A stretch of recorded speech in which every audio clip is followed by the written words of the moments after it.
Hi friends, Assalamu alaikum. Welcome back to my channel THAHI'S Bake World. ഇന്ന് ഞാൻ ഇവിടെ വന്നിട്ടുള്ളത് നല്ലൊരു അടിപൊളി റാഫെല്ലോ കപ്പ് കേക്കിൻ്റെ റെസിപ്പിയുമായിട്ടാണ്. നല്ല സോഫ്റ്റും ആൻഡ് അതുപോലെ തന്നെ നല്ല മോയ്സ്റ്റും ആയിട്ടുള്ള നല്ലൊരു അടിപൊളി കേക്ക് തന്നെയാണിത്. അപ്പോൾ അതുപോലെ തന്നെ കപ്പ് കേക്ക് നമ്മൾ ഉണ്ടാക്കിയാൽ ഡ്രൈ ആയി പോകാതിരിക്കാനുള്ള കുറച്ച് ടിപ്സുകളാണ് ഞാനിന്ന് പറയുന്നത്. അപ്പോൾ അതെങ്ങനെയാണ് ഉണ്ടാക്കിയിട്ടുള്ളത് നോക്കാം. അതിനായിട്ട് ആദ്യം തന്നെ നമുക്ക് കപ്പ് കേക്കിന് ആവശ്യമായിട്ടുള്ള ഡ്രൈ ഇൻഗ്രീഡിയൻസ് ഒക്കെ ഒന്ന് മിക്സാക്കി വെക്കാം. അതിനായിട്ട് ഒരു ബൗളിലേക്ക് 1 കപ്പ് മൈദ എടുത്തിട്ടുണ്ട്. ഇനി അതിലേക്ക് ഒരു 1/2 കപ്പ് ആൽമണ്ട് ഫ്ലോർ, അതുപോലെ തന്നെ ഒരു 1/2 കപ്പ് ഡെസിക്കേറ്റഡ് കോക്കനട്ട്,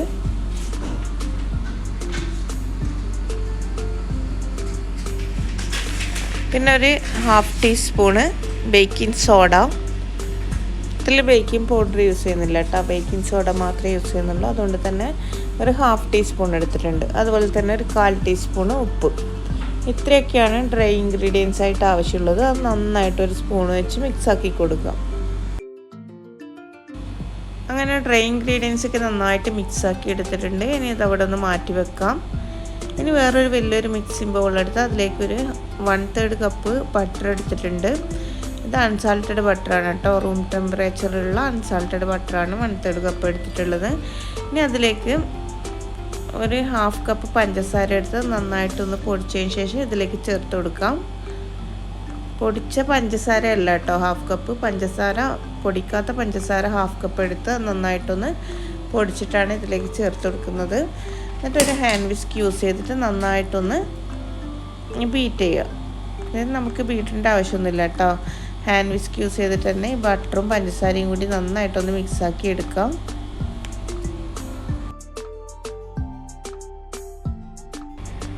അപ്പം ബട്ടറും പഞ്ചസാരയും കൂടെ നന്നായിട്ട് മിക്സ് ചെയ്ത് എടുത്തിട്ടുണ്ട്, നന്നായിട്ട് ബീറ്റ് ചെയ്ത് എടുത്തിട്ടുണ്ട്. ഇനി ഇതിലേക്ക് എഗ് വൈറ്റ് ചേർത്ത് കൊടുക്കണം. ഇതിൽ നമ്മൾ എഗ് യോക്ക് ചേർക്കുന്നില്ല കേട്ടോ, എഗ് വൈറ്റ് മാത്രമാണ് ചേർത്ത് കൊടുക്കുന്നത്. 2 എഗ് വൈറ്റ്, റൂം ടെമ്പറേച്ചറിലുള്ള 2 എഗ് വൈറ്റ് ചേർത്ത് കൊടുക്കാം. എന്നിട്ട് അതും കൂടി നന്നായിട്ടൊന്ന് മിക്സാക്കി എടുക്കാം.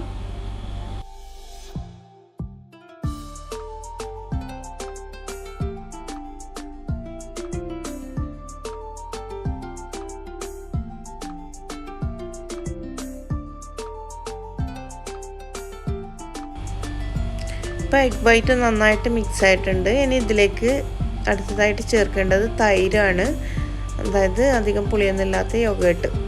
അതൊരു 1/2 കപ്പ് ചേർത്ത് കൊടുക്കാം. റൂം ടെമ്പറേച്ചറിലുള്ളതാണ് കേട്ടോ, നല്ല തണുപ്പുള്ള തൈര് ചേർത്ത് കൊടുക്കരുത്. റൂം ടെമ്പറേച്ചറിലുള്ള തൈര് 1/2 കപ്പ് ചേർത്ത് കൊടുത്ത് അതും കൂടി മിക്സാക്കി എടുക്കാം.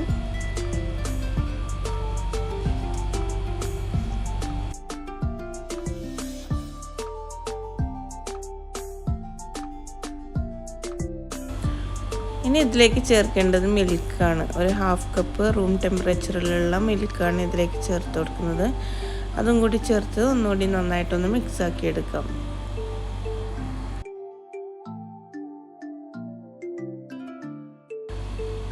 അങ്ങനെ വെറ്റ് ഇൻഗ്രീഡിയൻസ് ഇവിടെ റെഡി ആയിട്ടുണ്ട്. ഇനി ഇതിലേക്ക് നമ്മൾ നേരത്തെ മിക്സാക്കി വെച്ചിട്ടുള്ള ഡ്രൈ ഇൻഗ്രീഡിയൻസ് കുറച്ചായിട്ട് ആഡ് ചെയ്ത് കൊടുക്കാം. എന്നിട്ടൊന്ന് മിക്സാക്കി എടുക്കാം. ഓവർ മിക്സാക്കരുത് കേട്ടോ, അത് ആഡ് ചെയ്ത് ജസ്റ്റ് ഒന്ന് മിക്സാക്കി എടുക്കാം.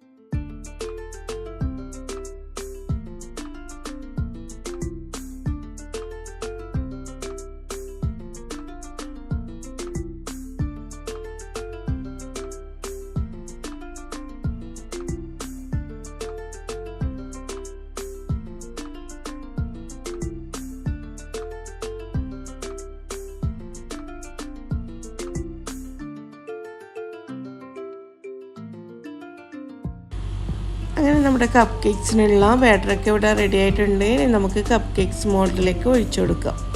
ഇതൊരു 12 കപ്പ് കേക്ക്സിനുള്ള ബാറ്ററാണ് കേട്ടോ ഉള്ളത്.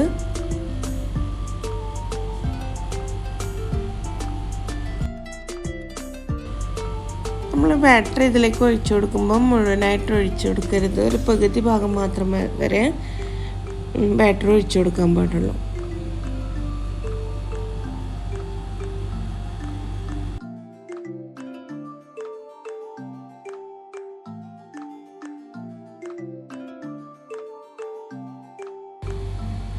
അങ്ങനെ ബാറ്ററൊക്കെ 12 കപ്സിലേക്കായിട്ട് ഒഴിച്ചു കൊടുത്തിട്ടുണ്ട്.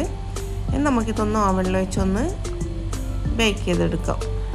പ്രീ ഹീറ്റ് ചെയ്ത് വെച്ചിട്ടുള്ള ഓവനിൽ 170 ഡിഗ്രി സെൽഷ്യസിൽ 18 to 20 മിനിറ്റ്സാണ് ഇത് ബേക്ക് ചെയ്തെടുക്കേണ്ടത്. അപ്പം നമ്മുടെ കപ്പ് കേക്ക്സ് നന്നായിട്ട് ബേക്കായിട്ട് കിട്ടിയിട്ടുണ്ട്. ഒരു 18 മിനിറ്റ്സ് കൊണ്ട് തന്നെ ഇത് ബേക്കായി കിട്ടിയിട്ടുണ്ട് കേട്ടോ. അപ്പം ടൂത്ത് പിക്ക് ഉപയോഗിച്ച് ഒന്ന് കുത്തി നോക്കാം. അപ്പോൾ ക്ലിയർ ആയിട്ട് വരുന്നുണ്ടെങ്കിൽ പുറത്തെടുക്കാം.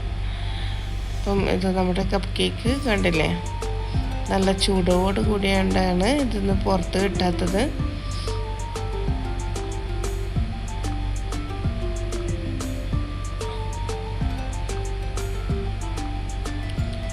ഈ കപ്പ് കേക്ക് കപ്പിലുള്ളത് പെട്ടെന്ന് ഇളകി കിട്ടും കേട്ടോ. നമുക്ക് അതിൻ്റെ ടെക്സ്ചർ നോക്കാം. കണ്ടില്ലേ, നല്ല സോഫ്റ്റ് മോയിസ്റ്റ് ആയിട്ടുള്ള കപ്പ് കേക്കാണ്. അപ്പോൾ നമ്മുടെ സാധാരണ ചില കപ്പ് കേക്ക്സൊക്കെ നമ്മൾ ഉണ്ടാക്കി കഴിഞ്ഞ് ചൂടൊക്കെ അറിയതിന് ശേഷം നമ്മൾ ഡെലിവറിക്ക് ചെയ്യുന്ന സമയമാകുമ്പോഴേക്ക് ചിലപ്പോൾ ഡ്രൈ ആയി പോകാൻ സാധ്യതയുണ്ട്. അത് ഒഴിവാക്കാനായിട്ട് ചില ടിപ്സ് പറഞ്ഞുതരാം. പിന്നെ ആദ്യം തന്നെ നമ്മുടെ കപ്പ് കേക്ക്സ് ചൂടാറാനായിട്ട് വെക്കുക. ചൂടാറിയതിന് ശേഷം പെട്ടെന്ന് തന്നെ ഒരു ടവൽ കൊണ്ട് ഒന്ന് കവർ ചെയ്ത് വെക്കാം. അതുപോലെ തന്നെ ഇത് ഫ്രോസ്റ്റിങ് ചെയ്യുന്ന സമയത്ത് ഇതിലേക്ക് കുറച്ച് സാധാരണ കേക്കിലേക്ക് ആക്കി ആഡ് ചെയ്ത് കൊടുക്കുന്ന പോലെ കുറച്ച് ഷുഗർ സിറപ്പ് കൊണ്ടൊന്ന് വെറ്റ് ചെയ്ത് കൊടുക്കാം. അപ്പോൾ ഇങ്ങനെയൊക്കെ ചെയ്യുകയാണെങ്കിൽ നമുക്ക് കപ്പ് കേക്ക്സ് നല്ല സോഫ്റ്റ് ആൻഡ് മോയിസ്റ്റ് ആയിട്ട് തന്നെ നിന്നോളും. അപ്പോൾ എല്ലാവരും ഇതൊക്കെ ഒന്ന് ട്രൈ ചെയ്ത് നോക്കുക. ഇഷ്ടപ്പെടുകയാണെങ്കിൽ ലൈക്ക് ചെയ്യുക, ഷെയർ ചെയ്യുക. പിന്നെ നിങ്ങളുടെ അഭിപ്രായങ്ങൾ എന്തായാലും തന്നെ കമൻസ് ആയിട്ട് തന്നെ അറിയിക്കുക. അപ്പോൾ ഇനി അടുത്തൊരു വീഡിയോ ആയിട്ട് വരുന്നത് വരേക്കും എല്ലാവർക്കും ബൈ. Okay, thank you.